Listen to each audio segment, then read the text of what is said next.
And he scored it. It is 4 for Nottingham Forest. Absolute disgrace they are. They're an absolute disgrace. Walking on a football pitch at Wembley. Alexis Sanchez has signed a 4.5-year contract at Manchester United after his swap from Arsenal. Jose Mourinho claims they've signed one of the best attacking players in the world.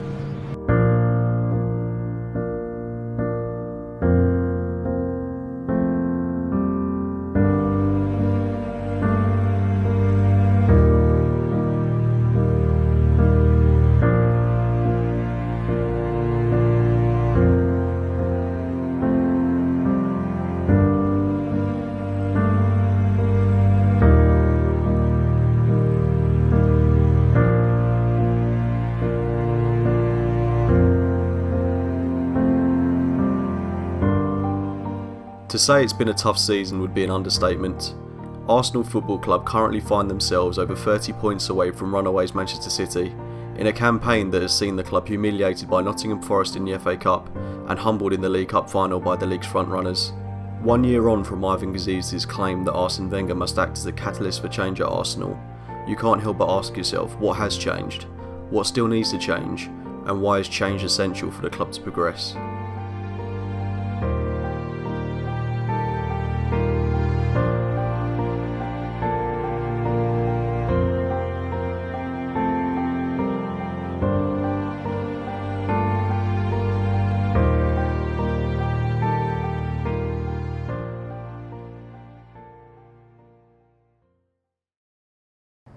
I feel frustrated with the club.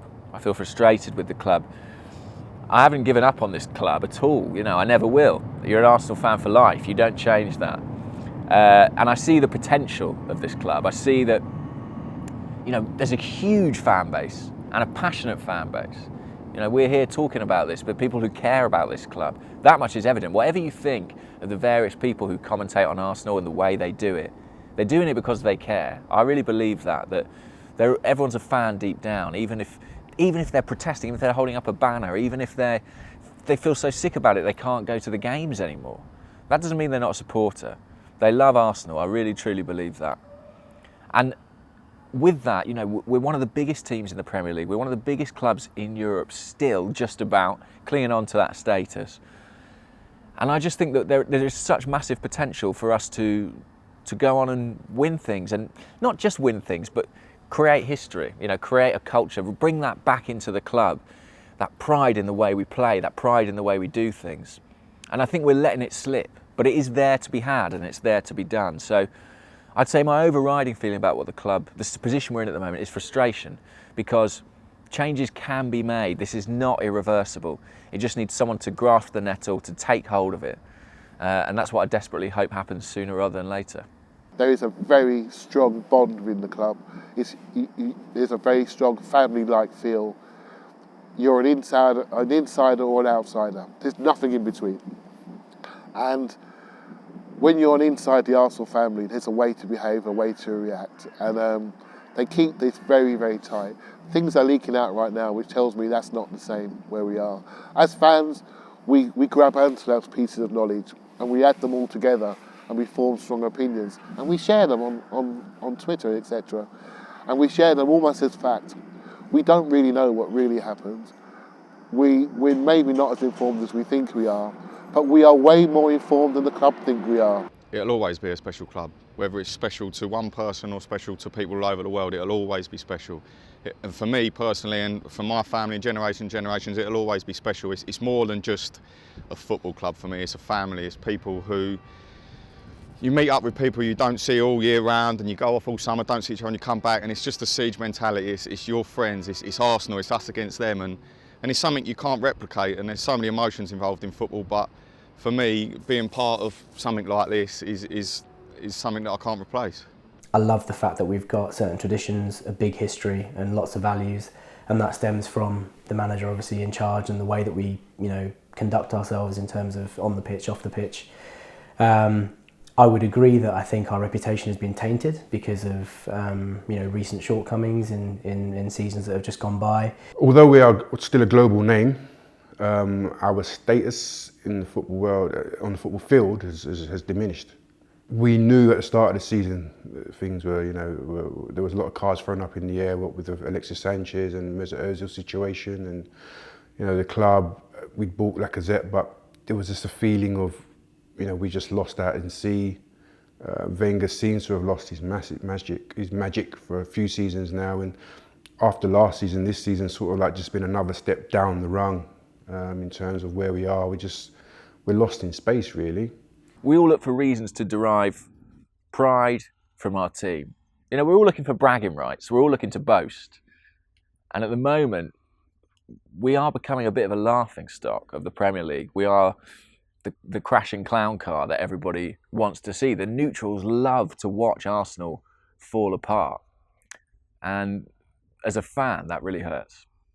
It's quite painful, really. I mean, instances like Man City the other week, and you're going down there and the ground's half full, and all these people I'm talking about who we love and enjoy the football with, no one's there, and it's obviously the weather and things, but it's become a bit like that, and the discontent in the stands is becoming too much again. The banners are back out, and it's just a never-ending circle, and my thoughts that things definitely have to change, and someone within that hierarchy has to come out and make this happen, because we talked about the stagnating giant. I mean, we're the receding giant now. I don't really feel the emotion. I don't feel the emotion that I should be feeling when I see Arsenal play.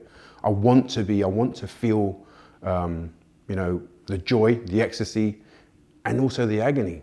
Because it comes, both those emotions should, they go hand in hand when you're watching football, but I just don't, the highs aren't so high and the lows aren't so low for me anymore.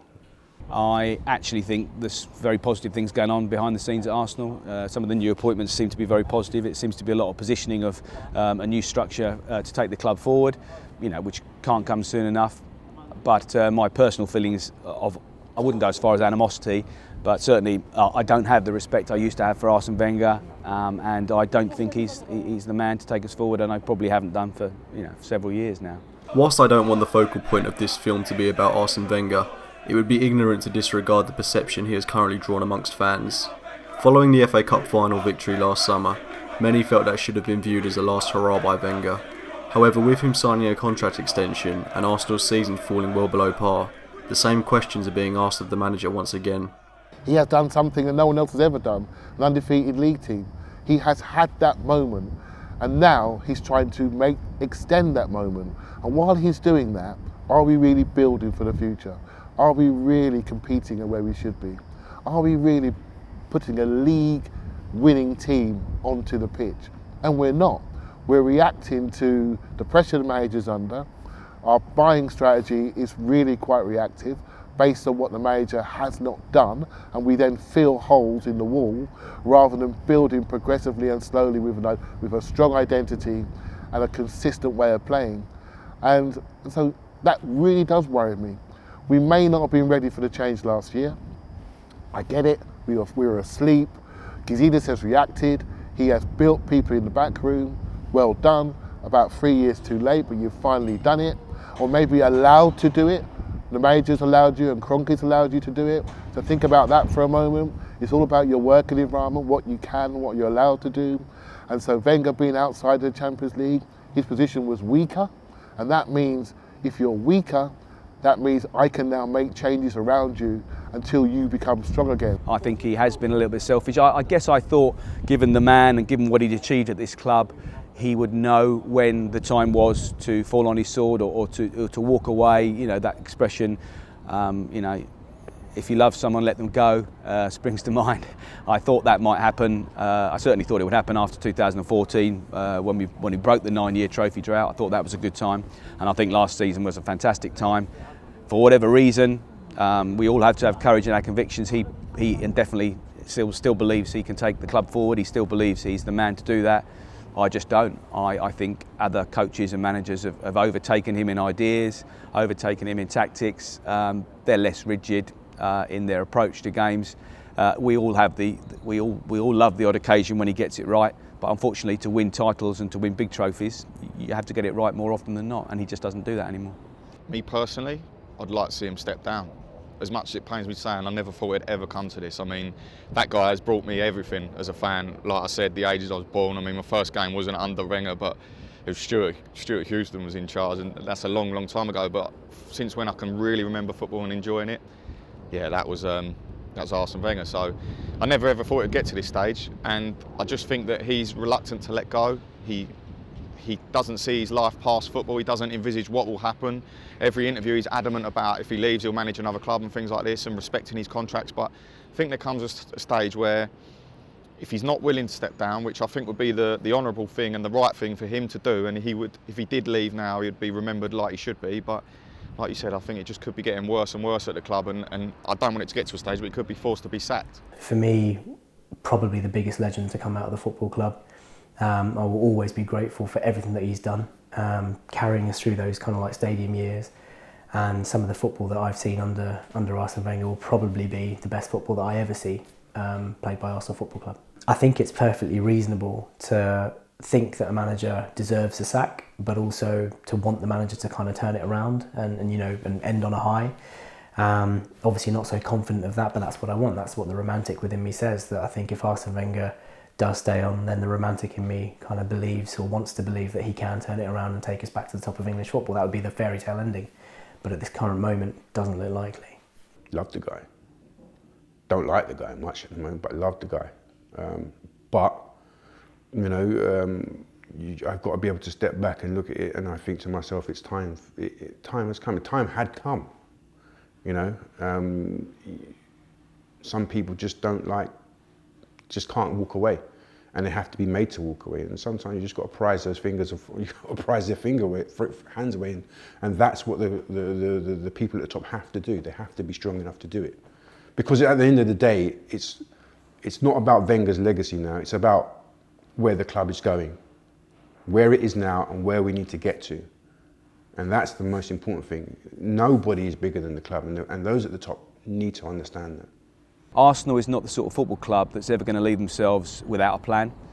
And I think, whilst there were people on the board who thought it was time for Wenger to go, I think the ultimate decision maker, Stan Kroenke, said, well, you're not coming to me with a plan. And I'm not prepared to go out on a limb without a plan. So I think what we've seen this season is the putting together of that plan and that structure, such that next time that is put to Mr. Kroenke, they will be able to say, look, we now have a plan. Is it time? We think it is. We have the structure in place. And I think that structure, as it's starting to materialise, with somebody responsible for contracts, somebody responsible for scouting and signings, and somebody responsible as a director of football as well, these are all things that Wenger said he would never work with. It's hard to see it any other way than this is the writing on the wall for Arsene Wenger. I think the only question now is whether it's by mutual consent and a happy parting of the ways, such that the man probably deserves, with the respect he deserves, or whether he digs his heels in and it's an unhappy parting of the ways, which I think would be not very good for anyone, to be honest. If I got the chance to speak to the guy, I'd shake his hand and say, you taught me football. You showed me everything I loved about the game. The beautiful game. You made me believe, and that would never change, and there will never be another Arsene Wenger for me. But it's gone on too long, and I'd say, Arsene, someone needs to grab you and shake you and say, please, just walk away now. Thanks for everything. You're a wonderful man. You're a philosopher. You're an incredible human, but you're not the right man for us anymore, Arsene. That's what I'd say. The first thing that has to change is the manager. It's not easy for me to say. I've got huge admiration for Arsene Wenger, but that's the first thing that needs to change. You can't sell a squad of 23 players. You can change the manager and see what impact that has. And around that, the structure has to change. We don't need a manager. We need a head coach. We've got a top recruitment guy. We've got a top football executive who's come in. We've got a contract guy to sort out that side of things. Now we need a coach. Someone who's going to be out there on the training field, preparing the dossiers, coaching these players for every game, giving them instructions, because that's how modern football is. Arsene Wenger is a coach who says, go out there, play your game. Well, the modern footballer doesn't want that. The modern footballer wants instruction. He's been in an academy system where he's been told his whole life what to do. You can't suddenly put him out in the first team and say, good luck, son, run around a bit, hope you make the best of it. You need more structure than that. So that's the first thing that needs to change. And I also think that what needs to change with that is the fan sentiment. And I really understand that fans are unhappy at the moment. But I think when a new man comes in, it's not if, it's when, and hopefully it's soon, we need to rally, and we need to understand that it might not always be smooth. It might be a difficult transition. Succeeding Arsene Wenger will not be an easy job for whoever it is. The expectations might have been lowered, but they are still sky high. But we need to support that manager, rally around him, and try and get some harmony through this club again. You know, the club motto is victory through harmony, and that's been widely mocked in recent years because we've been the opposite of that. The infighting in the stands, you know, the rows online. That needs to end, really, because Arsene Wenger is one of the causes of that, and when he's removed, I hope that will assuage a bit. And I hope as well, when the new manager is in place, that the focus will turn to the board and their responsibility in this situation, because let me tell you, they are culpable. And so far they've managed to hide behind a manager who's taken a lot of flack, some of it justified, but when he's gone, questions will be asked of the board and of the owner. And I hope that continues. I hope that movement builds momentum, because ultimately this club is owned by Stan Kroenke, but it belongs to the fans. The silence from Arsenal's core ownership often draws a negative viewpoint towards majority shareholder Stan Kroenke, with many fans believing the regime he has employed at Arsenal is a key cause for the frailty and mentality at the club. With Kroenke seemingly adamant to stay firm on his status at Arsenal, what impact is his authority having on the pitch? From what I see as an outsider, he seems like a very hands-off owner. You know, he rarely attends games. I don't think he even attended the League Cup final. I know he's gone to FA Cup finals, but you know, he kind of keeps a big distance from the club. He took a bit of money out in terms of the consultancy fees to KSC services, you know, a couple of years ago, but that's kind of stopped. I don't know what relationship he has with the board. I can imagine that he obviously loves Arsene Wenger because we're performing at a certain level that's not causing too much headache for him. And I imagine there are some members of the board who probably want change in manager, change in direction, and maybe there's a bit of you know, discrepancy there. But I don't know if he's a problem. The news that I'm privy to is that he is quite often open to spending money, but he has limited certain budgets in recent years that has not allowed us to pursue certain players, and maybe that's been to the detriment of Arsene Wenger and the team. But you know, for me, I think the most important thing is that we hear more from the Kroenke family.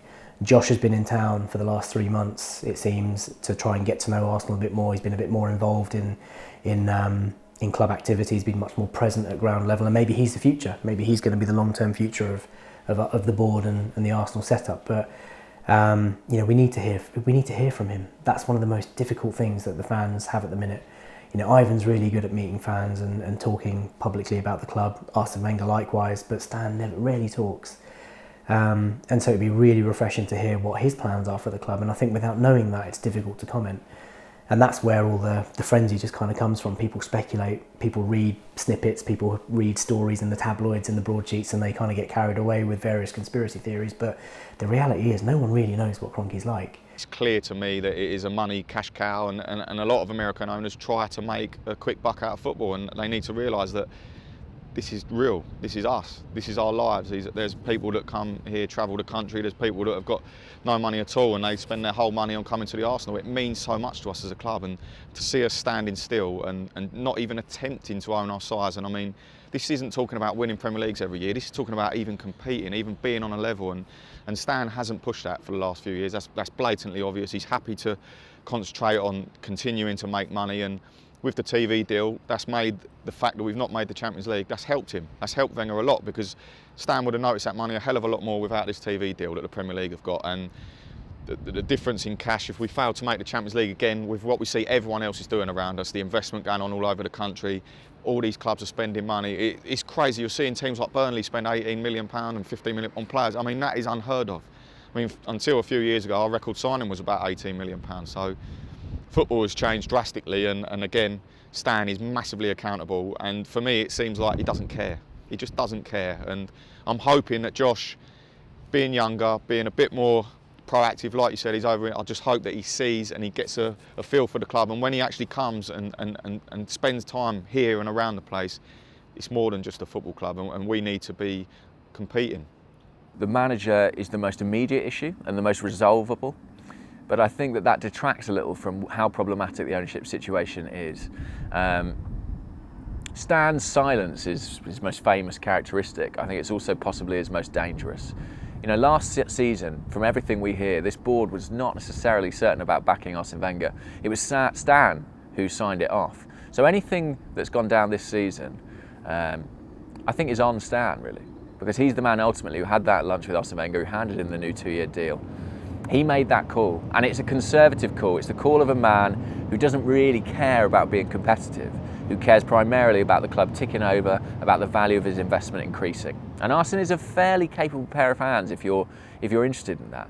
You know, he's a relatively consistent manager. I think that's what's infuriating about him for some supporters. But for Stan, Arsene's a conservative appointment who makes sense. I think we need to hear more from the owner. We need to hear more from the board. They need to have an active voice. They cannot hide behind Arsene Wenger for too much longer. And soon Arsene Wenger will be gone. And if some of these problems continue at Arsenal beyond that point, they can be certain that the ire of the fans will turn on them. And justifiably so. Justifiably so. Because we live in an environment now with the Premier League where owners are pushing their teams to be competitive. They're investing money in the club. Stan's taking money out of the club. He's certainly not putting any money in. And while I respect our ambition to be self-funded, our ambition to live off our own resources, I do think that the passivity shown by the Arsenal ownership is a big contributing factor to some of the struggles we've recently had. Kroenke's kind of funny for me because when I look at what he's done at LA Rams, okay, he's moved them from one city to another, but he's fired the head coach. He's brought in the youngest head coach in the National Football League. He's an inspiring coach. He got them to the first playoff finals for a long time. You know, so in that respect, I'm thinking, well, he seems more hands-on there. Stan Kroenke seems more hands-on with what's going on at LA. Is it because he doesn't really understand football? If he doesn't understand football, then maybe Josh is the one to come in. I mean, again, I've looked at his CV and what he's done at Denver Nuggets. He fired a legend in George Karl, who was there for 8.5 seasons, got them to playoffs every season, but he thought that they weren't doing enough. Like, you know, you could imagine, you know, flip the script and bring it here. Arsene Wenger got to the last 16 for like the last 10 seasons, but that's not enough. Would Josh have asked Wenger to step down? Possibly. I do understand why people are very anti-Stan Kroenke, and you can get wrapped up in that. I personally, I've never really been that vociferous against him, because for me the problems have been tactical and coaching and on the pitch. I never got upset when we weren't making the big money signings a few years ago. It's nice to see that we are now. It's all about using those signings. It's not, Stan Kroenke can't control what we do when we cross the white line. You know, Wenger and his coaching staff and the players can do that. Steve Bold, for example, right, the assistant coach at Arsenal. We all hear that he is a good coach, that he's not allowed to coach our defence. He's not allowed to have an influence. He's not allowed to really be the person he wants to be. If there was any integrity about Steve Bold, you know what he would do? He would leave. He would say, I'm not about to suffer this. But him, like many other players in the club and any other people in the club, they take their money. They take their money and say, you know what? Rather than stand up and own my integrity, I'm going to take my money. And if that permeates around the rest of the playing staff, you get a situation where players think, well, he's not bothered. He's not doing anything. So why should I be bothered? Right? So you are a product of your environment. So I could easily pick apart Granit Xhaka's game. I could easily pick apart Mustafi's game. I could easily pick apart other players' game. And then I think about what is the environment are they in? What are the demands? What are the standards? How are they being coached? How are they being trained? And we've got an example, whether you like it or not, in Alex Oxlade-Chamberlain. People criticised him here. They looked at what he couldn't do. They didn't look at what he could be. They didn't look at what position he wanted to play in. They looked at him in comparison to other players that they liked, and then said, you're not good enough for us. He said, well, I want to play in centre midfield, in a midfield three on the right-hand side. Chelsea offered me the chance to play wing-back. I didn't go there for more money. Liverpool offered me a chance to play in midfield. Even though the atmosphere is more competitive, I'm going to go there and see what I can do. I really admire that in the person. I really admire that in the player. Perhaps there's a lack of motivation under the current coach. Perhaps they're bored of the same instructions. Perhaps they're too comfortable in their positions. I think it's psychological as well as technical. But there are players here who, if we said certain players in this squad for sale, some of the biggest clubs in Europe would be queuing up to sign them. Hector Bellerin, Aaron Ramsey, Mesut Ozil, Aubameyang. Let me tell you, if they were for sale, all of our competitors would be trying to take them off us. And that tells you something. I also think that we're a little bit quick to dismiss some of the young players we've got in this squad. I understand the anger against the poor performances, but there is a really exciting generation of young talent coming through. Bellerin and Iwobi are kind of at the forefront of that. They've already made their way into the first team. But look behind that, you've got Willock, you've got Nketiah, you've got Reiss Nelson. And we're in a situation with Reiss Nelson where, you know, he's yet to sign a new contract with this club. And he's probably the most exciting young prospect we have. We're in danger of losing him because he thinks, are my interests best served at Arsenal? That worries me. That worries me a lot. The situation regarding 18-year-old Reiss Nelson is one that would appear to be going under the radar amongst the Arsenal faithful. Although he's not yet established, it is another example of Arsenal's questionable business when it comes to tying down players. With Alexis Sanchez recently departing the club for Manchester United, it again highlights Arsenal's woes when it comes to contract negotiations. Despite this, the club have retained Mesut Ozil and brought in Henrik Mkhitaryan as well as Pierre-Emerick Aubameyang. Could this spell a shift in the transfer policy at Arsenal, or is there more work to be done? Well, I was promised that when we sold Alexis Sanchez, we'd suddenly explode into being this brilliant, free-flowing football team who never gave the ball away. That hasn't quite happened. And I do think that as fans, we're guilty of kind of castigating a player when he wants to leave the club. For me, Alexis was the most exciting Arsenal player I've seen since Thierry Henry. And I don't say that lightly. I thought he was electric. He could produce something out of nothing. And frankly, that is exactly what this team needs, because their interplay isn't good enough. So they need an individual, a maverick, who can just score from nothing, because they don't create chances organically. So selling Alexis to a rival, it really stung. I think if he'd gone to Man City, I think we could have accepted it. We've sold players to them before. I'm thinking Adebayor, Touré, Nasri. There's a little bit of that relationship there. There's not the same history that there is with United, which to fans of my generation was a huge, huge thing.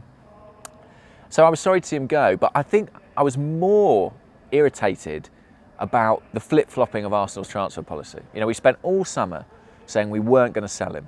And then on deadline day, tried to do the deal, couldn't get it done because we wanted Thomas Lemar for 90 million. It didn't happen. Then come January, having made the decision to keep him on the day, we're suddenly willing to sell him again.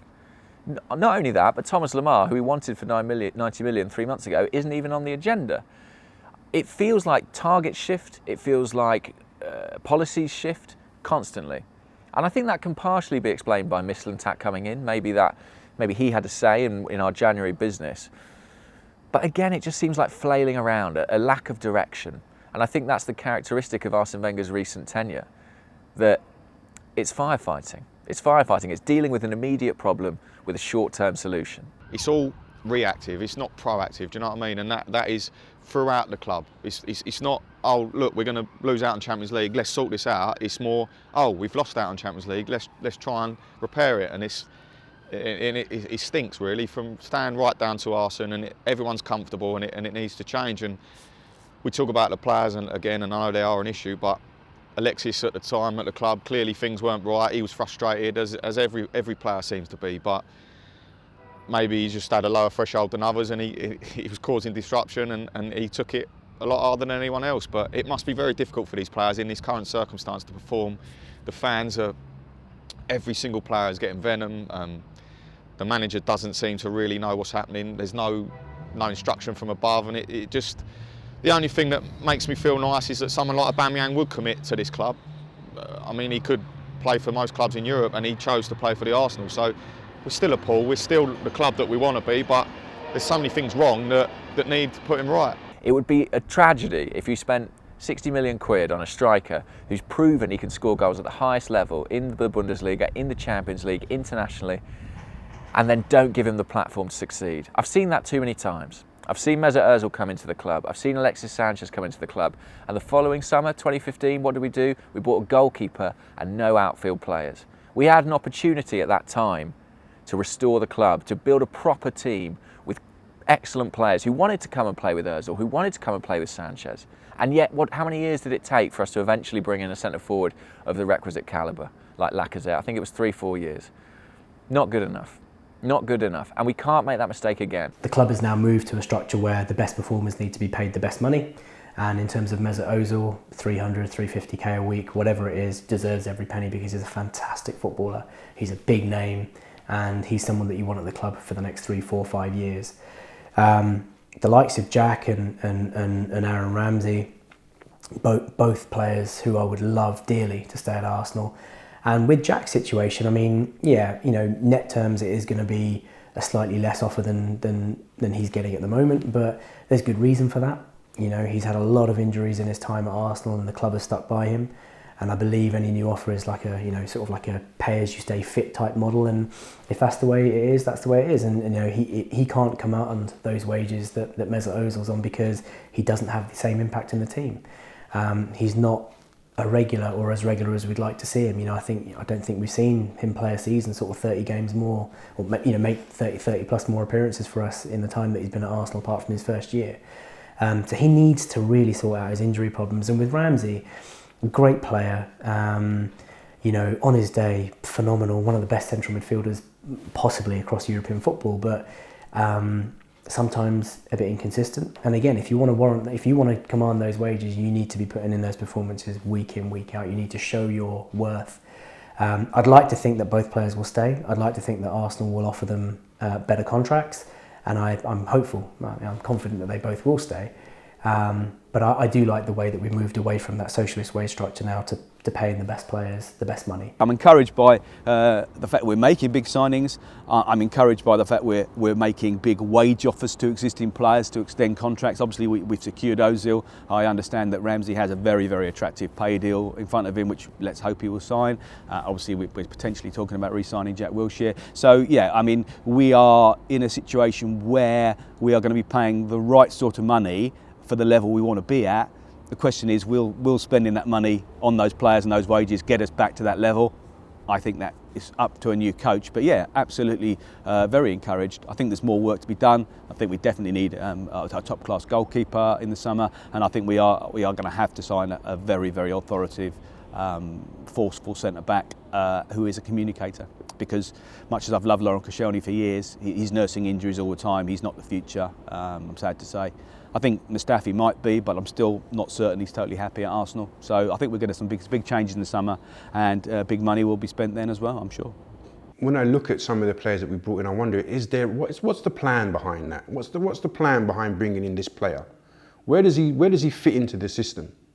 So it's not just about being reactive. It's about, you know, oh, he's available, let me buy him. What do you envisage? What is the plan for that player? Where does he fit in? And I do struggle sometimes to work out where these players are. You know, they're not bad players, but they're made to look really average because the system that Wenger's trying to fit them in doesn't work for them. You know, the philosophy, whatever the philosophy is, nobody really truly knows. Did we know what we wanted Granit Xhaka to be when we signed him? When we signed Shkodran Mustafi, did we think he was the right partner for Laurent Koscielny, or was he just the guy who was available at the time? When we signed Lucas Perez, did we really think that was the right striker to get that summer, given that we loaned him out a year later and barely played him when we had him? And that's without speaking about Lacazette, who became the record signing of this club, and then by January is second choice. Something is very wrong in recruitment, and part of that's on Arsene Wenger. I think the scouting team have to take responsibility. And my hope is that the new guys in the backroom team, the likes of Mislintat, can fix that solution. Buying Aubameyang, who's 28, 29, Mkhitaryan, 29, that's another short-term fix. That's another short-term fix. And unfortunately, we haven't got the team to support these guys. And it's very possible that they could go through the peak period of their career in an Arsenal team that's struggling in 6th or 5th or, God forbid, 7th.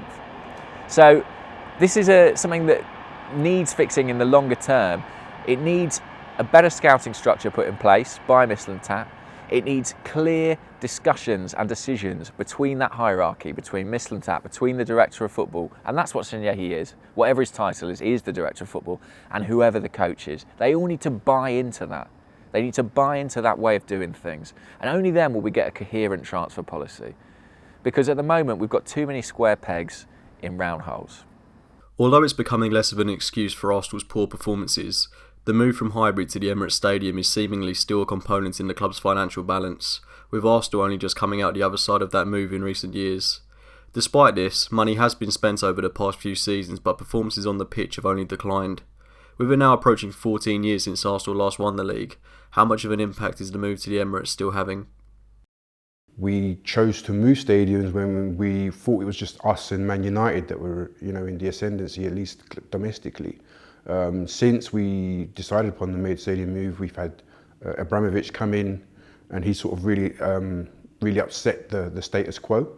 And then since then, you've had other big hitters such as the guys from Abu Dhabi that have taken over Man City, and just more money being flooded in from TV rights and so on and so forth. So on that aspect, we didn't envisage for that to happen. But having said that, we haven't really sort of handled it as well as possible.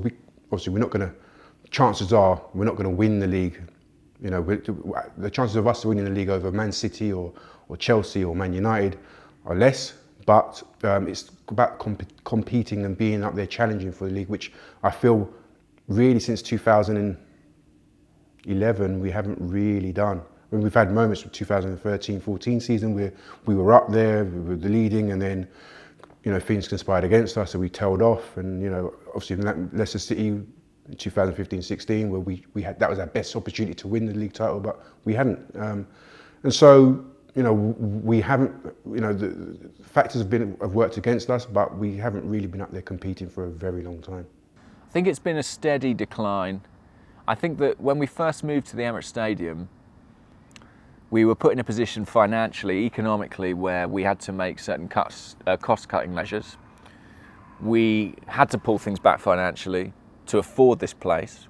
And that took us from a team who were first or second. I mean, Arsene Wenger in the first 10 years of his reign was first or second pretty much without fail. Then we dropped to a team who were sort of regular Champions League qualifiers. And some people couldn't bear that. They found that infuriating, the perpetual race for fourth. I could see, I think, a bit more logic to it. I could see where the club was going, because the plan was always, well, when we get the financial power back, we'll explode. Suddenly Arsene Wenger will be restored, we'll be back at the top of the table, and that we should give Arsene that opportunity to spend that money. I think the unfortunate thing is, it's kind of twofold. We've regained that power and started spending again at a time when other clubs have far superior financial capacity that we didn't envisage happening. I think that was a mistake from the club, that we didn't see the huge injection of wealth that would come with Abramovich, with City, even with TV rights to an extent. But I also think that in a way the money has come too late for Arsene Wenger. The money has arrived at a point where he's being outstripped by his competitors. When you look at the Premier League now, and you try to rank the managers who perform the best with the resources they have, Arsene Wenger's not near the top there. He's probably down in mid-table somewhere.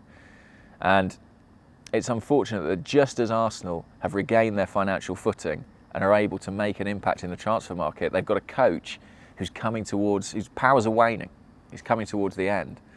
And I think we're seeing that borne out in the way the team plays. I think we had to have some shackles put on us, and I think all credit to Arsene Wenger throughout them years. Absolutely phenomenal job to keep us competing, keeping us in the Champions League. We were unlucky on a few occasions. We had the season with Eduardo leg break, and we were very, very close. But realistically, since the sort of shackles have come off, we brought in the Ozil, Sanchez, players like that. I mean, we spent big money on Xhaka, Mustafi. Football's changed. Players like Aubameyang. This is where we need to kick on as a club, and why we haven't won the title in probably the last, or even challenged. I mean, there's so many clubs out there now. I mean, really, you can see Spurs coming to the fore. You've got Man City, absolutely phenomenal what they're doing on and off the pitch. Man United are still the biggest club in the world. Chelsea are always going to be there. So it's become more difficult, definitely. But I definitely don't think we're owning our size, and I think that I think the squad's fairly decent and things like that. But I just feel that maybe Arsene is coming to his fore, and I've enjoyed and loved everything he's done for us. But I think that is not the sole reason, because there are other circumstances, but I think it's a big part of it that we're ready for that change. Well, I'm more than happy to give the club and the manager the benefit of the doubt for the early period after we moved to the Emirates. You know, the reasons are well documented. We couldn't compete financially, and I think, to be fair, we did a phenomenal job in that period from 2006 perhaps to about 2012. I think we arguably punched above our weight, and we played some fantastic football.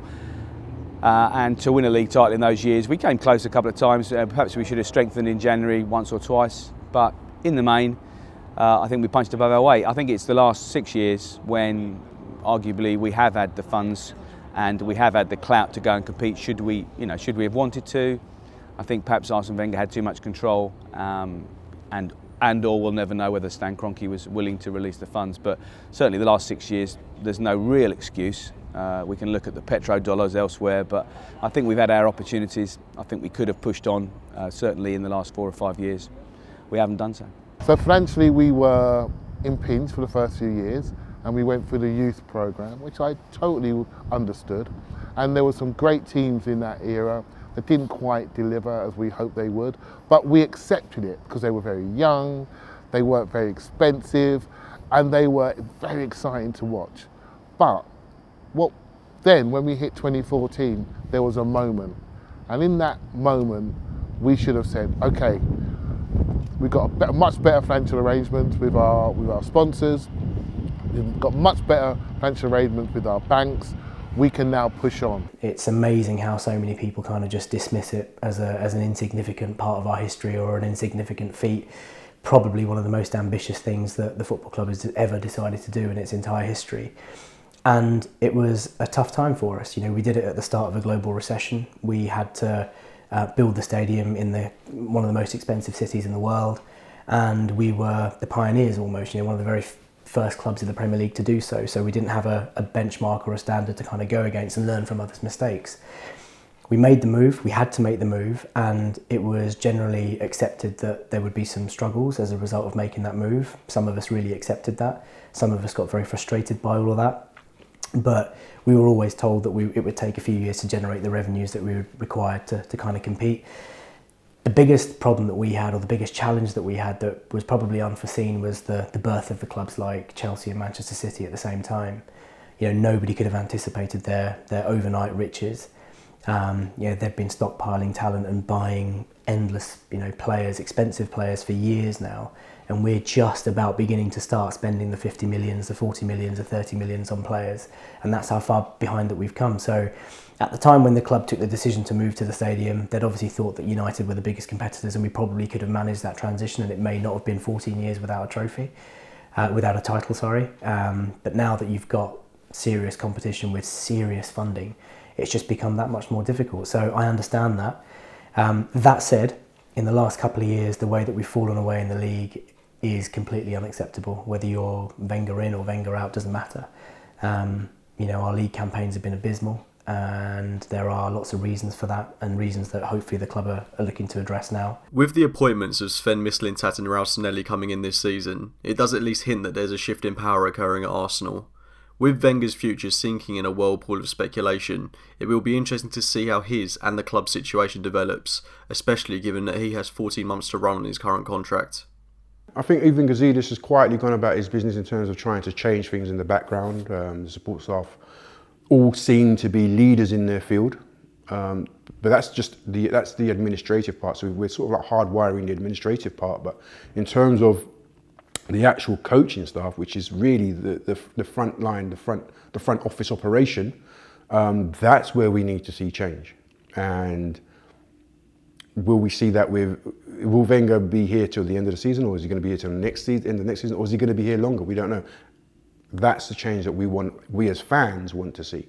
In terms of the changes that we've made off the pitch at sort of board level, I'm positively encouraged. I think it's an exciting time. I think the club need to start thinking about life post Arsene Wenger, but I don't necessarily think that these changes are about life post Arsene Wenger. I think they could be changes that have been made by Ivan Gazidis and co to help Arsene Wenger in his final year or years of his life at Arsenal. I mean, there's a lot of talk about Sanyehi coming in and Mislintat coming in to look after transfers and contracts renewals and stuff, and that's really welcome, because I think in recent years Arsene Wenger's kind of moved away from managing the football team to managing the football club, and I think that's taken a burden on him. And the older that he's got, he's just taking too much responsibility on, and he's only got, shoulders of a certain breadth. So it's good if that kind of pressure's being taken off him, and if contract renewals and new players are going to be bought to help him, then I'm all for that.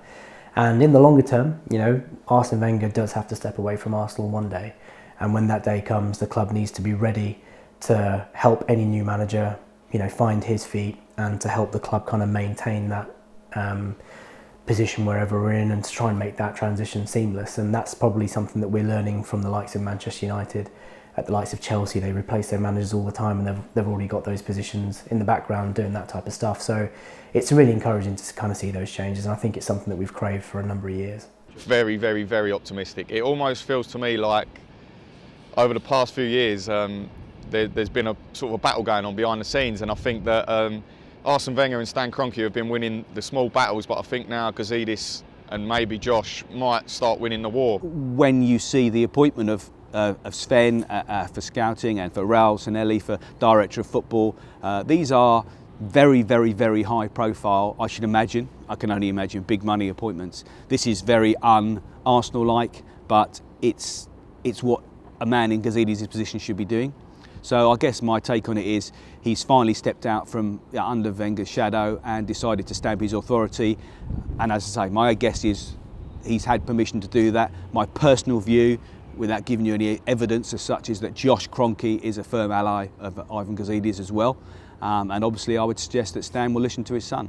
And if his son's in favour, he's in England a lot more obviously than Stan is. I'm sure he works closely with Gazidis. So I think that's a partnership there as well. Since David Dean left the club, really, there's been an executive vacuum on the football side that's needed to be filled. Quite why it's taken so long, we don't know. I think we can assume the manager's been somewhat resistant to that change. I see these changes as kind of a weakening of his power base, a dissolution of his power, which I think is really important for the club. I think this kind of autonomy that he had at Arsenal was dangerous, and I think that omnipotence has held us back. Now there are different voices coming into the club, and I think that will be the model we adopt moving forward. I don't think that we'll ever see a manager quite like Arsene Wenger again in terms of the sheer control he held over the football club. I think you're looking at Raul Sanelli coming in to head up football operations, Sven Mislintat, who seems to be already playing a very active role in recruitment. And I think they'll be looking for a coach, someone who works under and with them, who's prepared to take on that influence, to take on that advice. And I think that crucially, that's going to give more accountability to the coach. I think that crucially, that means that you can sack a coach without having to completely reboot the football club, which is the situation we've been in for the last 20 years, that if Arsene Wenger went, that there was nobody there to replace him, no way of having any kind of continuity. Now, with that in place, if the coach isn't working out, he can go, we can keep the executives there, and it's just a way of moving the club forward. So I do feel really optimistic about that. It's just so hard to imagine why the likes of Sanelli and Mislintat, however you pronounce it, would have agreed to come to the club to work in a structure where Wenger still had control. And that's one side of the equation. And the other side of the equation, Wenger has said so often that he wouldn't work, in that fashion with people above him making decisions. So it seems to be untenable. So I'm struggling to see a way forward where the new directors can work comfortably with the current manager. So yeah, I think it has to change this summer. I think the future looks bright for Arsenal Football Club. Arsene Wenger has been an amazing servant. The first few years were just mind-blowing, amazing experiences, some of the best experiences of my Arsenal supporting life. And equally, the last few years have been painful. Watching a great club, a great team and a great man, kind of like crumble and fall away and fade away has been really tough. He saved himself winning the FA Cups. He saved himself maybe by getting to a League Cup final and possibly winning the Europa League this year. I'd love to think that he could turn it around. I desperately want him to turn it around. We don't want to see what happened at West Ham with a couple of fans running the pitch, or at Lille, where thousands of fans ran onto the pitch and demonstrated and protested, or in Sao Paulo, Brazil, where fans had coffins and they had pictures of the club's board members on the coffins outside the stadium. We don't see stuff like that. But if you leave people with no other choice, then they're going to do things by what they're going to take measures into their own hands, and that could be by any means necessary, and who knows what they're going to do. So I'm not a banner waver, but I'm not going to sit there and say, no, you can't do this, you shouldn't do that, because they don't feel listened to, so they've got no other choice.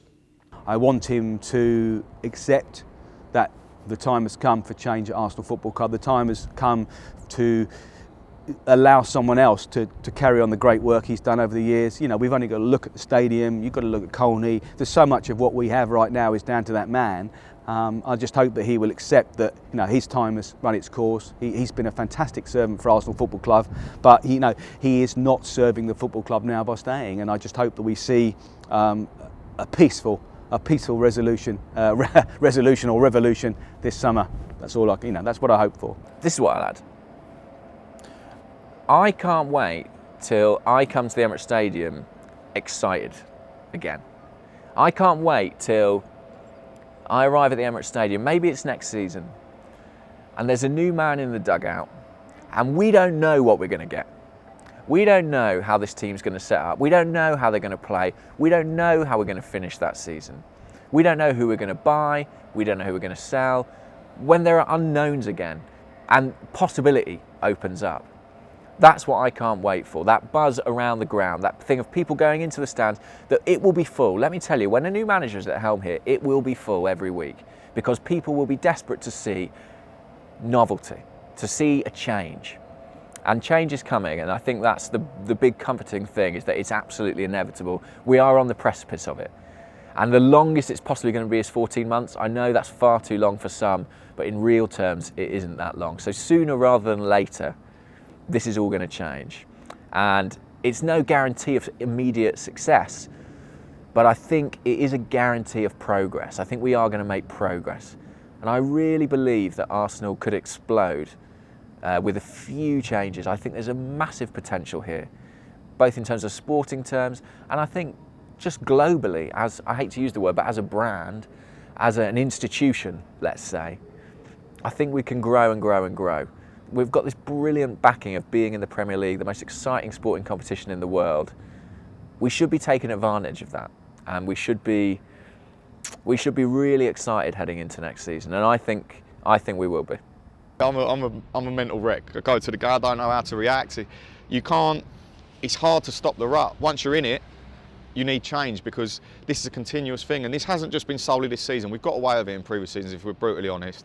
We've won cups, which is absolutely fantastic, and teams would kill to go to a cup final at Wembley and win a trophy, and we've been so fortunate to win 3 in the last sort of 4 years, but it's almost as if it's just massively papering over those cracks, and it's been on a decline for a while, and it's not stagnating anymore, like I was saying, it's a decline. And things like Koscielny being heartbroken, he's been here for a few years now, and he's seen the decline himself. He's probably seen the decline of Arsene Wenger right in front of his eyes, and it's just such a difficult place to be in, because you don't know how people, individuals react to the situation until it occurs. And I mean, for me, it is heartbreaking at the moment to see everything happening as it is, all these players getting abused and the discontent amongst the fans, and it's not right, and the only thing that will sort out is change. It's somewhat embarrassing for me to admit, but I went to the Emirates more times to make this film than I have to watch Arsenal play football this season. The pain of putting myself through the repetitive failings once again is something I've been unable to stomach. The way in which this season concludes will be telling of what the future holds for Arsenal, and especially Arsene Wenger, but whatever happens, change is essential.